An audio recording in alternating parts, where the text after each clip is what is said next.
May nagtatanong kung pwede ba mga Muslim mag-apply dito sa Hong Kong. Yes naman, may mga kaibigan din naman ako mga Muslim dito sa Hong Kong. At saka yung mga Indonesian, karamihan sa kanila ay Muslim. Basta hindi lang po yung nagsusuot talaga yung mga damit talaga nila. Yung makasuot po ng ganito, t-shirt, simpleng ano. Hindi talaga yung costume nila. Yung, ano ba yung tawag doon? Basta yun, basta yung, ang iba kasing employer, wala naman pakialam sa religion.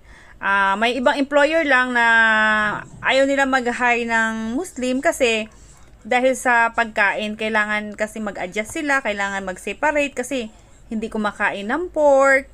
'Di ba, mga Muslim hindi kumakain ng pork. So katulad ng employer ko dati na kwento niya, kaya daw hindi sila nag-hire ng Muslim kasi nga kailangan pa nila mag-separate ng pagkain pag nagma-market.